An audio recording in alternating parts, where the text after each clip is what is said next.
Hello my perfect family, कैसे हो आप सब लोग। आई होप कि आप सभी बहुत ही अच्छे होंगे। तो आज की वीडियो में हम लोग बात करेंगे सेल डिवीजन के बारे में। तो क्या आप लोगों ने कभी सोचा है कि जब आप लोगों को कहीं चोट वगैरह लग जाती है, यानी मान लो आपके हाथ में कहीं कट वगैरह लग गया, तो स्टार्टिंग में क्या होता है, ब्लीडिंग होती है, लेकिन कुछ दिन बाद वहाँ की स्किन पहले जैसी हो जाती है, यानी नॉर्मल हो जाती है।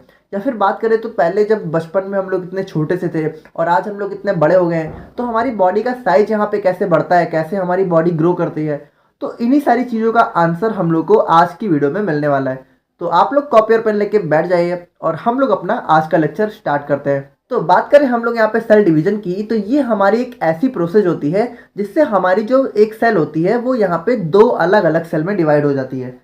अब आप लोग इसको थोड़ा ध्यान से देखना। देखो, सेल डिवीजन हमारा इस तरह नहीं होता है कि सेल हमारी डिवाइड होकर इस तरह हो जाती है, ऐसा नहीं होता है। बल्कि सेल डिवीजन हमारा इस तरह होता है कि जब हमारी एक सेल डिवाइड होती है तो यहाँ पे वो दो अलग अलग सेल में कन्वर्ट हो जाती है। और यहाँ पे जो सेल डिवाइड होती है उसको यहाँ पे पेरेंट सेल का नाम दे दिया जाता है, और जो दो अलग अलग सेल डिवीजन के बाद हमें देखने को मिलती हैं उनको यहाँ पे डॉटर सेल का नाम दे दिया जाता है। ठीक है, अब यहाँ पे सेल डिवीजन को सेल रिप्रोडक्शन या फिर सेल मल्टीप्लिकेशन के नाम से भी जानते हैं। देखो, यहाँ पे क्या होता है, रिप्रोडक्शन में क्या होता है कि एक नए जीव का फॉर्मेशन होता है, तो सेल डिवीजन में भी हमारी क्या हो रहा होता है, दो नई सेल का फॉर्मेशन हो रहा होता है। इसीलिए यहाँ पे इसको सेल रिप्रोडक्शन भी बोला जाता है। या फिर बात करें सेल मल्टीप्लिकेशन की, तो आप लोग को पता है कि जब हमारी एक सेल डिवाइड होती है तो वो दो में कन्वर्ट हो जाती है, फिर जब वो दो आगे चल के डिवाइड होंगी तो चार में, फिर चार आठ में, आठ 16 में। तो इसी तरीके से आप लोग देख रहे हो कि सेल अपने नंबर्स में मल्टीप्लाई कर रही हैं, तो इसीलिए इसको यहाँ पे सेल मल्टीप्लिकेशन के नाम से भी जाना जाता है। अब जो हमारी सेल डिवीजन की प्रोसेस होती है वो हमें हर 24 घंटे में एक बार देखने को मिलती रहती है। या फिर इसको आप लोग इस तरह भी समझ सकते हो कि जो हमारा सेल डिवीजन का टाइम होता है, यानी एक सेल जब यहाँ पे डिवाइड होकर दो में कन्वर्ट होती है तो वो पूरी टाइमिंग हमारी 24 घंटे की होती है, यानी 24 घंटे में हमारी एक सेल दो में डिवाइड होती है। अब देखो, जो सेल डिवीजन है वो बेसिकली हमारा दो टाइप का होता है। पहला होता है हमारा माइटोसिस और दूसरा होता है हमारा मियोसिस, जिसमें आज की वीडियो में हम लोग माइटोसिस को बहुत ही डिटेल में कवर करेंगे। तो अब बात करें हम लोग यहाँ पे सेल साइकिल की, तो सेल साइकिल बेसिकली हमारा सेल डिवीजन ही होता है, लेकिन एग्जाम में कभी कभी आपको कंफ्यूज करने के लिए इस नाम से क्वेश्चन पूछ लिया जाएगा। तो अगर आपसे क्वेश्चन में सेल साइकिल पूछा गया, ठीक है, लॉन्ग में, तो आप लोग पूरी सेल डिवीजन की प्रोसेस ही लिख के आना। लेकिन मान लो कभी कभी अगर ये 2 नंबर में इसकी स्पेशल डेफिनेशन पूछ ली जाए, तो यहाँ पे सेल साइकिल बेसिकली होता क्या है कि जैसा हम लोगों ने देखा कि हमारे जो सेल डिवीजन की प्रोसेस है वो 24 घंटे की होती है।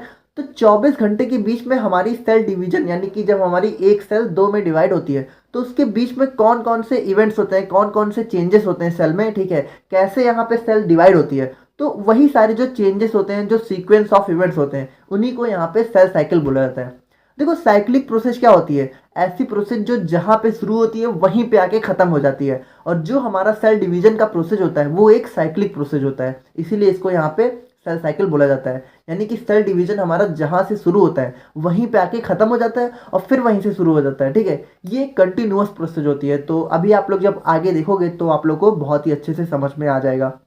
अब बात करें हम लोग यहाँ पे नीड ऑफ सेल डिवीजन की, यानी सेल डिवीजन की हमें क्या ज़रूरत पड़ती है।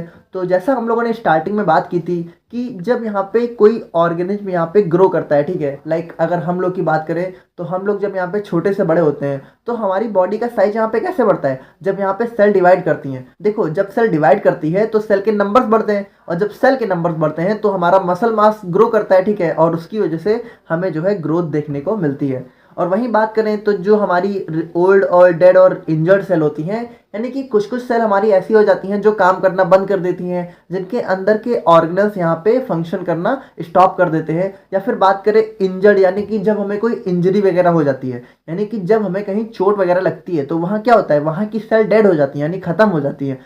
तो अब वहाँ पे अगर दोबारा से चीज़ों को नॉर्मल करना है तो क्या करना होगा, जो सेल यहाँ पे डेड हो गई हैं, ठीक है, उनको रिप्लेस करना होगा। तो उनको रिप्लेस कैसे करते हैं, जब यहाँ पे सेल डिवाइड होती है तो वहाँ की सेल जो है रिप्लेस हो जाती है, और इसकी वजह से क्या होता है कि हमारी जो स्किन है कुछ दिन बाद हमें पहले जैसी नॉर्मल देखने को मिल जाती है। और वहीं थर्ड पॉइंट की बात करें तो जो हमारा गेमेट का फॉर्मेशन होता है वो भी हमारा सेल डिवीजन के थ्रू होता है। अब गेमेट वाला टॉपिक आप लोग को मायोसिस में बहुत ही अच्छे से समझ में आएगा। बाकी सिंपली आप लोग समझ लो कि गेमेट होता है हमारा स्पर्म और ओवम होता है, ठीक है, तो उसी को यहाँ पे गेमेट बोलते हैं। ठीक है, तो अब बात करते हैं हम लोग यहाँ पे फेजेज ऑफ सेल डिवीजन के बारे में, यानी कि जो हमारी सेल डिवीजन होती है वो हमें किस तरह देखने को मिलती है। तो देखो, इसके अंदर बेसिकली हमें 2 फेज देखने को मिलते हैं, जिसमें पहला होता है हमारा इंटरफेस और दूसरा होता है हमारा एम फेज। अब देखो ये हमारा सेल साइकिल या फिर फेजेज ऑफ सेल डिवीजन का एक फिगर है, ठीक है, लेकिन इसको हम लोग जो है लास्ट में देखेंगे, तब आप लोग को ज़्यादा अच्छे से समझ में आएगा। जब इन दोनों को हम लोग अच्छे से डिस्कस कर लेंगे तभी आप लोग को ये फिगर समझ में आएगा। ओके, तो इसको हम लोग जो है लास्ट में देखेंगे। तो बात करें हम लोग यहाँ पे इंटरफेस की, तो ये हमारी सेल डिवीजन का सबसे लॉन्गेस्ट फेस होता है, यानी कि जो हमारी सेल डिवीजन के 24 घंटे होते हैं उसमें से 23 घंटे हमारे इंटरफेस में ही लग जाते हैं, यानी पूरी सेल डिवीजन का जो 95% टाइम होता है वो हमारा इंटरफेस में ही चला जाता है। और यहाँ पे सबसे इंटरेस्टिंग बात यह है कि जो इंटरफेस है ये हमारी सेल डिवीजन का सिर्फ प्रिपरेशन टाइम होता है, यानी कि इस वाले फेस में सेल अपने आप को सिर्फ प्रिपेयर करती है डिवाइड होने के लिए। देखो मेन सेल डिवीजन हमारा एम फेस में होता है और एम फेस हमारा सिर्फ 1 घंटे का होता है, यानी कि जो सेल डिवीजन की एक्चुअल प्रोसेस है वो सिर्फ 1 घंटे के अंदर हो जाती है। 23 घंटे तो हमारी सेल जो है अपने आप को प्रिपेयर करने में ही ले जाती है। अब आप लोग इस चीज़ को बहुत ही सिंपली समझ सकते हो कि जैसे हम लोग पूरे साल पढ़ाई करते हैं, ठीक है, तो यानी कि पूरे साल हम लोग जो है अच्छे से प्रिपेयर करते हैं और हमारा जो एग्जाम होता है वो कितनी देर का होता है, ज़्यादा से ज़्यादा 3 घंटे का। यानी कि आप लोग समझ सकते हो कि जो फाइनल प्रोसेस होती है वो बहुत कम की होती है, ठीक है, रिजल्ट हमारा बहुत ही जल्दी मिल जाता है, लेकिन जो हमारी प्रिपरेशन होती है उसमें हमें सबसे ज़्यादा टाइम देना पड़ता है। इसी तरीके से जो हमारा सेल डिवीजन का जो फाइनल रिजल्ट होता है वो सिर्फ 1 घंटे के अंदर होता है, जो एम फेस में होता है, लेकिन जो हमारा तैयारी वाला फेस होता है, यानी कि जब सेल अपने आप को तैयार कर रही होती है, वो हमारा 23 घंटे का टाइम यहाँ पे ले जाता है। अब इंटरफेस में भी बेसिकली यहाँ पे 3 अलग अलग फेस होते हैं, जिसमें पहला होता है हमारा G1 फेस, दूसरा होता है हमारा S फेस और तीसरा होता है हमारा G2 फेस। अब इन तीनों को भी हम लोग एक एक करके डिटेल में देख लेते हैं। अब देखो यहाँ से वीडियो में आगे बढ़ने से पहले हम लोग सेल का एक बेसिक रिवीजन देख लेते हैं, ताकि आप लोग को आगे की वीडियो बहुत ही अच्छे से समझ में आ सके, ठीक है। तो बात करें हम लोग यहाँ पे सेल की, तो हम लोग को पता है कि सेल के सेंटर में क्या होता है, न्यूक्लियस होता है। बेसिकली हम लोग यहाँ पे न्यूक्लियस को थोड़ा अच्छे से रिवाइज कर लेते हैं, क्योंकि जो हमारी सेल डिवीजन की पूरी प्रोसेस होती है वो बेसिकली न्यूक्लियस के अंदर ही हो रही होती है। तो देखो न्यूक्लियस हमारा क्या होता है, न्यूक्लियस की जो ऊपरी लेयर होती है वो यहाँ पे क्या होती है, न्यूक्लियर मेम्ब्रेन होती है, ठीक है। और न्यूक्लियस के अंदर हमें क्या क्या देखने को मिलता है, न्यूक्लियस के अंदर होते हैं हमारे क्रोमैटिन फाइबर्स, ठीक है, और उसके सेंटर में क्या होता है, न्यूक्लियोलस। और देखो मैंने आप लोग को सेल वाली वीडियो में बताया था कि ये जो क्रोमैटिन फाइबर्स होते हैं, ठीक है, ये यहाँ पे क्रोमोसोम में कन्वर्ट हो जाते हैं। कब? जब यहाँ पे सेल डिवीजन की प्रोसेस होती है। देखो जब सेल डिवीजन नहीं होता है तो हमें सिंपली क्रोमैटिन फाइबर्स देखने को मिलते हैं। देखो क्रोमैटिन फाइबर्स क्या होते हैं, जो थोड़ा धागे नुमा स्ट्रक्चर होते हैं, ठीक है, सेल के न्यूक्लियस के अंदर। तो ये यहाँ पे क्रोमोसोम में कन्वर्ट हो जाते हैं। कब? जब हमारी सेल डिवीजन की प्रोसेस होती है। तो उसी को हम लोग को आज की वीडियो में बहुत ही अच्छे से देखना है। अब देखो सेल डिवीजन के टाइम हमें सेल के अंदर एक और स्ट्रक्चर देखने को मिलता है, जो यहाँ पे थोड़ा प्लस लाइक होता है, ठीक है, और इसको हम लोग यहाँ पे सेंट्रोसोम कहते हैं, और ये यहाँ पे सेल डिवीजन के टाइम ही एक्टिवेट होता है। तो अभी यहाँ पे जो सेंट्रोसोम है और क्रोमैटिन फाइबर्स है, तो इन दोनों को आप लोग बहुत ही ध्यान से देख लो, क्योंकि जो पूरा सेल डिवीजन है उसमें इन दोनों का बहुत ही ज़्यादा यूज होने वाला है। तो इंटरफेस के अंदर सबसे पहले हम लोग बात करें G1 फेज की, तो इसको हम लोग सिंपली फर्स्ट ग्रोथ फेज के नाम से जानते हैं। और इसके अंदर जो हमारा सेल होता है वो मेटाबॉलिकली बहुत ज़्यादा एक्टिव होता है, यानी सेल के अंदर यहाँ पे बहुत सारी केमिकल रिएक्शंस चल रही होती हैं। और इसके अंदर सेल क्या करता है कि जो उसके ऑर्गेनल्स होते हैं, ठीक है, यानी सेल ऑर्गेनल्स हम लोगों ने देखा था जो सेल के अंदर देखने को मिलता है, लाइक हमारा माइटोकॉन्ड्रिया हो गया, गोल्गी बॉडी हो गया, ठीक है, राइबोसोम, क्रोमोसोम। तो ये सारे जो ऑर्गेनल्स होते हैं उनको यहाँ पे वो रेप्लिकेट कर देता है, यानी कि रेप्लिकेशन का मतलब होता है कॉपी बनाना। यहाँ पे जो है अपने ऑर्गेनल्स की कॉपी बनाना स्टार्ट कर देता है। तो इसको आप लोग थोड़ा इस तरीके से समझ सकते हो कि जो हमारा G1 फेस होता है उसमें हमारा सेल क्या करता है, जैसे हमारा ये माइटोकॉन्ड्रिया है, गोल्गी बॉडी है, तो इनकी एक एक कॉपी बनाना देता है, ठीक है, यानी कि यहाँ पे एक और माइटोकॉन्ड्रिया इसने बना दिया, एक और गोल्गी बॉडी बना दी। अब देखो यहाँ पे कॉपी क्यों बनाता है, क्योंकि आप लोग को पता है सेल डिवाइड होने वाला है, तो हमें जो है 2 अलग अलग सेल देखने को मिलेंगी। तो 2 अलग अलग सेल में जो है ऑर्गेनल्स भी तो 2 होने चाहिए, यानी कि जब यहाँ पे डिवाइड होगा तो एक माइटोकॉन्ड्रिया एक सेल में चला जाएगा और दूसरा यहाँ पे दूसरे वाले सेल में चला जाएगा। इसीलिए यहाँ पे सेल क्या करता है, कॉपी बनाना स्टार्ट कर देता है। अब देखो जो हमारा G1 फेस होता है वो बेसिकली 8 से 10 घंटे का होता है। और वहीं पे बात करें हम लोग अपने S फेस की, तो इसको हम लोग यहाँ पे सिंथेसिस फेस के नाम से जानते हैं। और ये बेसिकली जो G1 और G2 फेस होता है उसके बीच का एक इंटरवल होता है, यानी कि जो G1 और G2 फेस है उसके बीच में हमें S फेस देखने को मिलता है। अब इसके अंदर क्या करता है सेल कि जो उसका DNA होता है, ठीक है, उसकी कॉपी बनाता है। देखो G1 फेस में क्या करता है सेल, अपने ऑर्गेनल्स की कॉपी बनाता है, और जो S फेस होता है इसमें जो हमारा सेल होता है वो यहाँ पे अपने DNA और सेंट्रोसोम की कॉपी बनाता है। देखो सेंट्रोसोम हम लोगों ने देखा था ना, जो प्लस लाइक स्ट्रक्चर होता है, तो यहाँ पे सेंट्रोसोम और DNA की कॉपी बना देता है S फेस में। तो इसको आप लोग ऐसे समझ सकते हो कि ये जो सेंट्रोसोम है, यहाँ पे सेल ने क्या किया, इसकी एक और कॉपी बना दी, ठीक है। और जो हमारे न्यूक्लियस के अंदर डीएनए होते हैं, ठीक है, उसकी भी यहाँ पे कॉपी यहाँ पे एस फेस में सेल बनाना स्टार्ट कर देता है। और वहीं फाइनली बात करें हम लोग यहाँ पे G2 फेज की, तो इसको हम लोग यहाँ पे सेकेंड ग्रोथ फेज के नाम से जानते हैं। और इसके अंदर जो हमारी सेल ग्रोथ होती है वो यहाँ पे कंटिन्यू रहती है, और जो उसके अंदर एंजाइम्स और प्रोटीन्स होते हैं वो यहाँ पे सिंथेसाइज होते रहते हैं, ठीक है। और जो G2 फेज होता है वो बेसिकली हमारा 4 से 6 घंटे का होता है। तो फाइनली अब हम लोग बात करते हैं अपने एम फेज की। तो ये हमारी सेल डिवीजन का फाइनल फेज होता है, और ये यहाँ पे दो टाइप का होता है, जिसमें पहला होता है हमारा माइटोसिस और दूसरा होता है हमारा मियोसिस। यानी यहाँ से कुछ सेल हमारी माइटोसिस सेल डिवीजन में चली जाती हैं और कुछ हमारे यहाँ पे मियोसिस सेल डिवीजन में चली जाती हैं। और आज की वीडियो में हम लोग यहाँ पे माइटोसिस को अच्छे से कवर करेंगे। तो बात करें हम लोग यहाँ पे माइटोसिस सेल डिवीजन की, तो इसको हम लोग यहाँ पे सोमैटिक सेल डिवीजन के नाम से भी जानते हैं। और इसके अंदर बेसिकली होता क्या है कि जो हमारा पेरेंट सेल होता है, ठीक है, तो वो जो डॉटर सेल बनाता है, यानी कि जब एक सेल हमारा डिवाइड होकर दो सेल में कन्वर्ट होता है, वो जो दो डॉटर सेल होती हैं वो यहाँ पे अपने पेरेंट सेल की एकदम एग्जैक्ट कॉपी होती हैं। यानी कि जो हमारी डॉटर सेल होती हैं उसके अंदर बिल्कुल सब कुछ एकदम सेम होता है जैसा यहाँ पे पेरेंट सेल के अंदर होता है। और बेसिकली बात करें तो जो नंबर ऑफ क्रोमोसोम होते हैं, जितने यहाँ पे पेरेंट सेल में होते हैं उतने ही यहाँ पे डॉटर सेल में भी देखने को मिलते हैं। और यही हमारा माइटोसिस और मियोसिस में मेन डिफरेंस भी होता है। अब पहले आप लोग इसको थोड़ा ऐसे समझ लो कि जो हमारी सेल होती है, ठीक है, तो उसके अंदर बेसिकली हमें 46 नंबर ऑफ क्रोमोसोम देखने को मिलते हैं। और अगर इनको यहाँ पे दो दो के पेयर में डिवाइड कर दिया जाए तो इनको यहाँ पे 23 पेयर के नाम से भी हम लोग जानते हैं। यानी कि हमारा जो सेल होता है, एक सेल के अंदर यहाँ पे 46 क्रोमोसोम देखने को मिलते हैं, या फिर इसको आप लोग कह सकते हो कि 23 पेयर ऑफ क्रोमोसोम देखने को मिलते हैं। तो यहाँ पे क्या होता है कि जो माइटोसिस होता है उसमें जो डॉटर सेल बनती हैं, ठीक है, तो उसके अंदर जो क्रोमोसोम है वो बिल्कुल सेम रहते हैं। यानी कि इसमें 46 है तो इसमें भी 46 और इसमें भी 46, यानी बिल्कुल सेम, ठीक है। तो यहाँ पे बिल्कुल सिमिलर कॉपी बनती है। लेकिन जो मियोसिस होता है उसमें क्या होता है कि क्रोमोसोम नंबर हाफ हो जाते हैं, यानी यहाँ पे 46 है तो यहाँ पे 23 हो जाते हैं। तो यही हमारा माइटोसिस और मियोसिस में मेन डिफरेंस भी होता है। तो आज की वीडियो में तो फिलहाल हम लोग माइटोसिस को अच्छे से देखेंगे, ठीक है। अब देखो, जो हमारा माइटोसिस होता है वो हमारी पूरी बॉडी सेल में देखने को मिलता है। यानी बात करें तो हमारी बॉडी की जितनी भी सेल हैं वो यहाँ पे माइटोसिस के थ्रू ही डिवाइड होती हैं। सिर्फ यहाँ पे जो हमारी जर्म सेल होती है और जो न्यूरॉन सेल होती है उसको छोड़ के यहाँ पे हमारी बॉडी के अंदर जितनी भी सेल है, यानी हमारी हाथ पैर नाक कान, इन सब की जो भी सेल है, ठीक है, वो यहाँ पे माइटोसिस के थ्रू ही डिवाइड होती हैं। अब देखो, जो हमारी जर्म सेल होती हैं इसमें बेसिकली हमारा स्पर्म एंड ओवम आ जाता है, तो वो यहाँ पे मियोसिस के थ्रू डिवाइड होती हैं, जिसको हम लोग नेक्स्ट वीडियो में डिस्कस करेंगे।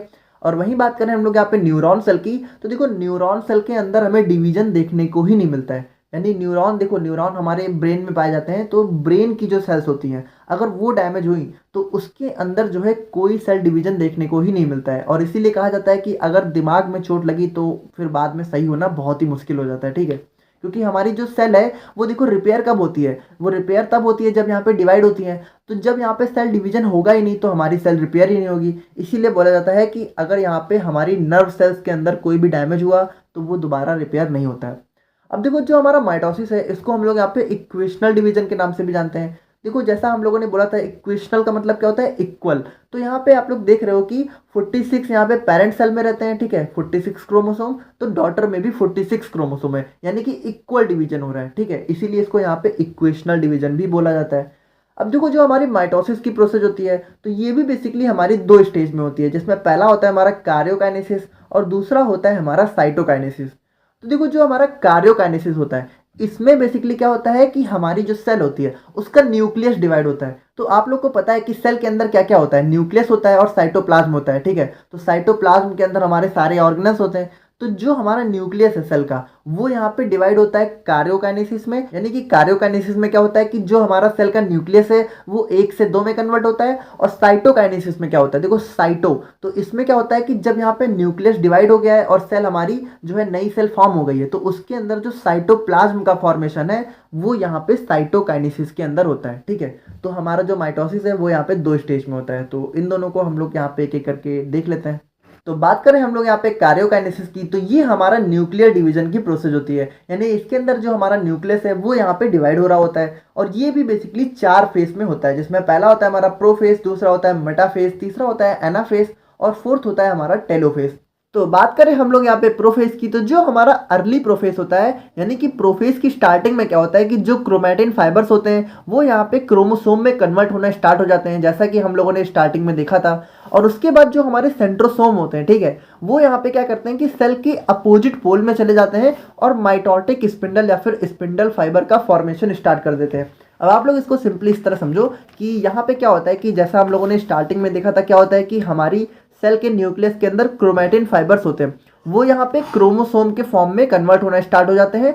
और उसके बाद जो ये सेंट्रोसोम है, ठीक है, जिसकी कॉपी बनी थी, ठीक है, देखो हम लोगों ने क्या देखा था कि एस फेस में सेंट्रोसोम की कॉपी बनती है, और ये कॉपी क्या होती है कि ये जो दूसरा वाला है, ठीक है, ये यहाँ पे दोनों अपोजिट पोल में चले जाते हैं। और उसके बाद क्या होता है कि जो हमारे सेंट्रोसोम होते हैं, ठीक है, उनके अंदर यहाँ पे स्पिंडल फाइबर्स, यानी कि आप लोग देख रहे हो ना, थोड़ा धागेनुमा स्ट्रक्चर का फॉर्मेशन होना स्टार्ट हो जाता है। अब ये यहाँ पे क्यों बनते हैं, आप लोग को इसके नेक्स्ट वाले फेस यानी कि मेटाफेस में समझ में आएगा। अब देखो यहाँ पे जो क्रोमोसोम का स्ट्रक्चर है, इसको आप लोग थोड़ा ध्यान से देखो। यहाँ पे देखो क्रोमोसोम हमें कुछ इस तरीके से देखने को मिल रहा है, लेकिन देखो क्रोमोसोम हमारा स्टार्टिंग में इस तरह नहीं होता है। देखो अब आप लोग थोड़ा सा ध्यान से समझना, प्रोफेज की स्टार्टिंग में देखो क्या होता है कि पहले हमारा क्रोमोसोम कुछ इस तरीके से बनता है, ठीक है, जिसमें हमारी सिर्फ एक आर्म होती है, यानी कि हमारी क्रोमोसोम के अंदर सिर्फ एक साइड में आर्म देखने को मिलती है। लेकिन उसके बाद क्या होता है, धीरे धीरे ये आर्म की जो है कॉपी बननी स्टार्ट हो जाती है, और ये हमें कुछ इस तरीके से देखने को मिलने लगता है, जिसके अंदर हमें जो है दो आर्म देखने को मिलती है क्रोमोसोम की।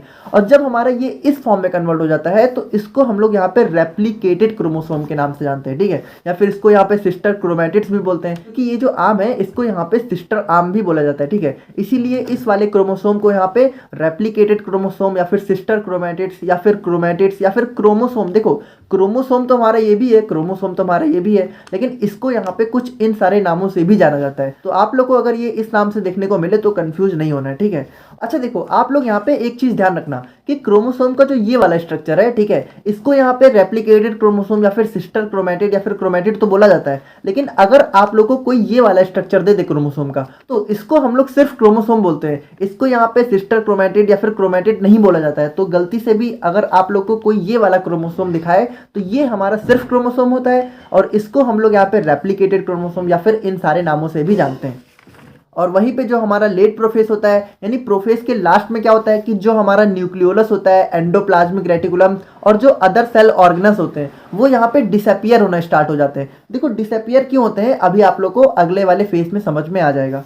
तो बात करें हम लोग यहाँ पे मेटाफेज की, तो जो हमारा मेटाफेज होता है उसमें जो हमारा न्यूक्लियर इन्वेलप होता है, यानी कि जो हमारे न्यूक्लियस के ऊपर जो कवरिंग होती है, जिसको न्यूक्लियर मेम्ब्रेन के नाम से भी जानते हैं, वो यहाँ पे पूरी तरीके से डिसइंटीग्रेट हो जाता है, यानी कि गायब हो जाता है, ठीक है। और जो स्पिंडल फाइबर होते हैं, जिसको हम लोगों ने देखा सेंट्रोसोम में क्या होता है, स्पिंडल फाइबर का फॉर्मेशन जो होता है, वो यहाँ पे क्या करता है कि जो हमारे क्रोमैटिड्स थे, यानी कि जो हमारा रेप्लिकेटेड क्रोमोसोम था, उसको यहाँ पे सेंटर में ले आते हैं। अब आप लोग इसको थोड़ा ध्यान से देखो, यहाँ पे क्या हो रहा है कि हमारा जो मेटाफेस है उसमें हम लोगों ने देखा था कि प्रोफेस में क्या हो रहा था कि हमारे जो क्रोमोसोम थे उनका फॉर्मेशन हो रहा था, और जो हमारा सेंट्रोसोम था उसमें स्पिंडल फाइबर यानी कि कुछ धागेनुमा स्ट्रक्चर निकल रहे थे। अब मेटाफेस में देखो क्या हो रहा है कि ये जो धागेनुमा स्ट्रक्चर निकल रहे थे, ये यहाँ पे निकल के जो है हमारे जो क्रोमोसोम है, ठीक है, उनको यहाँ पे सेंटर में ले आते हैं।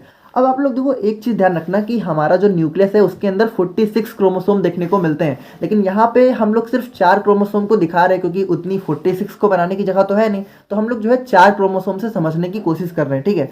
तो यहाँ पे क्या हुआ कि 4 क्रोमोसोम यहाँ पे सेंटर में आ गए, और सेंटर में कैसे, देखो यहाँ पे थोड़ा बंध गए, ठीक है, और ये बंधे किससे हैं, स्पिंडल फाइबर से, जो यहाँ पे सेंट्रोसोम से निकल रहे हैं, ठीक है। और यहाँ पे जो हमारी न्यूक्लियर मेम्ब्रेन थी जिसके अंदर हमारे क्रोमोसोम बंद थे, वो भी यहाँ पे गायब हो गए, ठीक है, देख रहे हो यहाँ पे सब, मतलब न्यूक्लियस गायब हो चुका है और सारे सेल ऑर्गेनस यहाँ पे गायब हो चुके हैं। देखो गायब क्यों हुए, क्योंकि अब यहाँ पे सेल जो है अलग होने वाली है, ठीक है। तो जब अलग होने वाले तो यहाँ पे जो ऑर्गेनस होते हैं वो यहाँ पे डिसअपियर हो जाते हैं, ताकि अच्छा खासा स्पेस मिल सके, ठीक है। और वहीं बात करें हम लोग अपने एनाफेज की, तो इसमें क्या होता है कि जो हमारी सिस्टर क्रोमैटिड्स होती हैं, यानी कि जो हमारे रेप्लिकेटेड क्रोमोसोम थे, वो यहाँ पे जो सेंट्रोमेयर से जुड़े होते थे, ठीक है, तो वो वहाँ पे अलग हो जाते हैं और सेल की अपोजिट पोल में चले जाते हैं। देखो यहाँ पे हम लोगों ने देखा था कि जो हमारा सेंट्रोसोम होता है, ठीक है, तो ये यहाँ पे अटैच किससे होता है, ये जो सेंटर में आप लोग को बीच में सेंटर दिख रहा है, इसको यहाँ पे जो है सेंट्रोमेयर बोला जाता है, ठीक है। तो सेंट्रोमेयर से क्या होता है, सेंट्रोसोम जो है अटैच होते हैं, यानी कि जो हमारी सिस्टर क्रोमेटिड्स है, ठीक है, तो वो यहाँ पे अटैच होती है, तो ये अलग हो जाती है। तो इसको आप लोग यहाँ पे देख के समझ सकते हो कि जो हमारा एनाफेस है उसमें क्या हो रहा है कि जो हमारी सिस्टर क्रोमेटिड्स थी या फिर जो हमारे रेप्लिकेटेड क्रोमोसोम थे जो सेंटर में आ गए थे, वो यहाँ पे अलग हो जाते हैं, ठीक है, और सेल की अपोजिट पोल में चले जाते हैं। यानी एक हमारा सेल के इस पोल में चला जाता है और दूसरा हमारा सेल के इस पोल में चला जाता है। देखो आप लोग इसको यहाँ पे देखो, ये अलग हो गया ना, ये देखो जैसे ये हमारा था, ठीक है, तो ये यहाँ पे कैसा हुआ, ये यहाँ पे ऐसे अलग हो गया और ये यहाँ पे ऐसे अलग हो गया। अब देखो जो हमारी सिस्टर क्रोमेटिड्स थी, ठीक है, जब वो एक बार यहाँ पे सेपरेट हो जाती हैं तो वो फिर से यहाँ पे क्रोमोसोम में बदल जाती हैं। तो जैसा कि मैंने आप लोग को स्टार्टिंग में बताया था कि क्रोमोसोम का जो ये वाला स्ट्रक्चर होता है, इसको यहाँ पे क्रोमेटिड्स भी बोला जाता है, रेप्लिकेटेड क्रोमोसोम भी बोला जाता है, क्रोमोसोम भी बोला जाता है और सिस्टर क्रोमेटिड्स भी बोला जाता है। लेकिन अगर यहाँ पे ये इस फॉर्म में कन्वर्ट हो गया, ठीक है, तो इसको यहाँ पे सिर्फ क्रोमोसोम बोला जाता है। अब इसको यहाँ पे क्रोमेटिड्स नहीं बोला जाता है। तो आप लोग देख रहे हो कि हमारा जो क्रोमोसोम है वो एनाफेस में अलग हो गया, ठीक है, तो यहाँ पे कुछ इस तरीके से बदल गया, तो अब ये सिर्फ हमारा क्रोमोसोम हो गया, ठीक है। अब इसको यहाँ पे क्रोमेटिड नहीं बोला जाएगा, तो इस चीज़ को आप लोग थोड़ा ध्यान रखना। और फाइनली जो हमारा टेलोफेस होता है उसमें क्या होता है कि जो क्रोमोसोम यहाँ पे सेल के अपोजिट पोल में गए थे, उनकी वजह से हमारी सेल जो है अलग होना स्टार्ट हो जाती है और हमारा वहाँ पे जो क्रोमोसोम थे उनके अराउंड न्यूक्लियस का फॉर्मेशन हो जाता है और हमारी जो सेल है वो यहाँ पे डिवाइड हो जाती है। तो इसको आप लोग देखो कुछ इस तरीके से समझ सकते हो कि ये जो हमारे अलग अलग पोल में गए थे तो इनकी वजह से क्या हुआ कि ये हमारी सेल जो है वो डिवाइड हो गई। अब देखो इसको आप लोग थोड़ा ऐसे समझो कि जैसे ये हमारी सेल है, ठीक है, तो एनाफेस में क्या हुआ था, ये हमारे जो क्रोमोसोम थे वो यहाँ पे अलग अलग जो है पोल में चले गए थे, ठीक है, सेल के अलग अलग पोल में। तो यहाँ पे क्या हुआ कि उसके बाद देखो क्या हुआ, उसके बाद क्या हुआ कि ये जो है अलग पोल में गए तो सेल का साइज यहाँ पे ऐसे बढ़ने लगता है, ठीक है, और फिर सेल कुछ हमारी इस तरीके से कन्वर्ट हो जाती है, ठीक है। और ये जो हमारे क्रोमोसोम थे, ठीक है, तो इनके अराउंड न्यूक्लियस का फॉर्मेशन हो जाता है, क्योंकि क्रोमोसोम हमारे कहाँ रहते हैं, न्यूक्लियस में ही तो रहते हैं। देखो अब हमारी सेल का जो डिवीजन है वो यहाँ पे लास्ट फेज में पहुंच चुका है, यानी अब हमारी सेल बिल्कुल डिवाइड होने वाली है। तो टेलोफेज में क्या होता है कि टेलोफेज में यहाँ पे न्यूक्लियस का फॉर्मेशन स्टार्ट हो जाता है। और वहीं साइटोकाइनेसिस में जो कि हमारे सेल डिवीजन का लास्ट स्टेज होता है, इसमें क्या होता है कि जो हमारा सेल का साइटोप्लाज्म है उसका फॉर्मेशन स्टार्ट हो जाता है और जो ऑर्गेनल्स हमारे डिसअपियर होते हैं, ठीक है, वो यहाँ पे फिर से अपीयर होना स्टार्ट हो जाते हैं और हमारी सेल जो है डिवाइड हो जाती है और दो अलग अलग सेल में कन्वर्ट हो जाती है। यानी इसके बाद क्या होता है कि जो हमारा साइटोकाइनेसिस होता है, ठीक है, तो उसमें जो ये हमारी सेल थी वो यहाँ पे पूरी तरीके से अलग हो जाती है, ठीक है, और हमारा जो न्यूक्लियस है वो यहाँ पे अलग हो जाता है और ये जो क्रोमोसोम थे, ठीक है, ये यहाँ पे फिर से जो है क्रोमेटिन फाइबर्स में कन्वर्ट होना स्टार्ट हो जाते हैं। क्योंकि अब देखो हमारी सेल बन चुकी है, जब सेल यहाँ पे डिवाइड हो गई तो यहाँ पे क्रोमोसोम का काम खत्म हो गया। अब क्रोमोसोम हमारे फिर से क्रोमेटिन फाइबर में कन्वर्ट हो जाएंगे, ठीक है, और इसके अराउंड में यहाँ पे जो है हमारे साइटोप्लाज्म का फॉर्मेशन हो जाएगा और साइटोप्लाज्म के अंदर फिर हमारे ऑर्गेनल्स दिखना स्टार्ट हो जाएंगे और जो हमारी सेल है वो यहाँ पे डिवाइड होके दो अलग अलग सेल में कन्वर्ट हो जाएगी, ठीक है। और वही चीज़ हमारी इन दोनों में लिखी हुई है जिसको आप लोग पढ़ के भी समझ सकते हो। यानी कि देखो टेलोफेज में क्या होता है कि जो डॉटर क्रोमोसोम होती है वो यहाँ पे अपोजिट पोल में पहुंच जाती है और स्पिंडल फाइबर जो सेंट्रोसोम में फॉर्म हुए थे वो यहाँ पे डिसअपियर हो जाते हैं, ठीक है, और उसके बाद क्या होता है कि क्रोमोसोम जो है अगेन क्रोमेटिन फाइबर में कन्वर्ट होना स्टार्ट हो जाते हैं। और साइटोकाइनेसिस में क्या होता है कि सेल का साइटोप्लाज्म जो है डिवाइड हो जाता है, ठीक है, और न्यूली फॉर्म सेल में ऑर्गेनल्स डेवलप होना स्टार्ट हो जाते हैं। और जो डॉटर सेल होती है, अब आप लोग इस चीज़ को भी थोड़ा ध्यान से समझना कि ये जो डॉटर सेल बनी है, ठीक है, यानी कि सेल जब बन चुकी है पूरी, दो सेल हमारी जो दो नई सेल तैयार हुई हैं, अब वो फिर से इंटरफेस में चली जाती हैं, यानी कि फिर से यहाँ पे वो दो सेल भी डिवाइड होना स्टार्ट हो जाती हैं और अब वो दो 4 में, 4 8 में, 8 16 में, और इस तरीके से हमारी पूरी बॉडी की सेल जो है डिवाइड हुआ करती है और हमारी सेल डिवीजन की प्रोसेस जो है कंटिन्यू रहती है। यानी कि ये हमारी एक कंटिन्यूअस प्रोसेस है, यानी ऐसा नहीं है कि एक सेल डिवाइड हो गई तो वो खत्म हो गई, अब एक सेल डिवाइड हुई तो वो 2 4 में डिवाइड होंगी, 4 8 में, और हमारा सेल डिवीजन की प्रोसेस यहाँ पे चलती रहती है। अब इसको आप लोग सिंपली यहाँ पे इस फिगर से समझ सकते हो कि सबसे पहले क्या हुआ, सबसे पहले क्रोमोसोम का फॉर्मेशन हुआ, फिर क्रोमोसोम हमारे किस में कन्वर्ट हुए, सिस्टर क्रोमेटिड्स में, और फिर ये क्रोमेटिड्स क्या हुए जो है सेंटर में अलाइन हो गए, किससे, हमारे जो सेंट्रोसोम थे, ठीक है, और उसके जो स्पिंडल फाइबर थे उसकी हेल्प से यहाँ पे सेंटर में अलाइन हुए। फिर सेंटर में अलाइन होने के बाद क्या हुआ, ये दोनों अलग अलग पोल में पहुंच गए और अलग अलग पोल में पहुंचने के बाद क्या हुआ कि हमारी दो नई सेल का फॉर्मेशन हो गया। तो जैसा कि हम लोगों ने स्टार्टिंग में इस फिगर को देखा था, तो अब आप लोगों को ये फिगर समझ में आ जाएगा। देखो हम लोगों ने क्या देखा था कि हमारी सेल डिवीजन में दो फेस होती हैं, पहला होता है हमारा एम फेस, दूसरा होता है हमारा इंटरफेस। तो जो हमारा इंटरफेस होता है वो हमारा सबसे लॉन्गेस्ट फेस होता है, तो ये हमारा पूरा 23 घंटे का होता है, और जो हमारा एम फेस है वो हमारा सिर्फ 1 घंटे का होता है। और जो हमारी इंटरफेस है उसके अंदर भी हमारी 3 फेस होती हैं, जिसमें पहला होता है हमारा G1, दूसरा होता है हमारा S और तीसरा होता है हमारा G2। अब G1 को क्या कहते हैं, फर्स्ट ग्रोथ फेज, S को क्या कहते हैं, सिंथेसिस फेज, और G2 को क्या कहते हैं, सेकेंड ग्रोथ फेज। और जो हमारा M फेज होता है उसके अंदर भी हमें 4 अलग अलग फेज देखने को मिलती हैं, जिसमें पहला हमारा प्रो फेज, दूसरा है हमारा मेटा फेज, तीसरा है हमारा एना फेज और फोर्थ है हमारा टेलो फेज। तो आई होप कि आप लोग को ये चीजें समझ में आ रही होंगी। और यहाँ पे हमारा आज का टॉपिक यानी कि हमारा माइटोसिस सेल डिवीजन कंप्लीट हो चुका है, और नेक्स्ट वीडियो में हम लोग बात करेंगे मियोसिस सेल डिवीजन के बारे में। तो मिलते हैं नेक्स्ट वीडियो में। Thank you so much.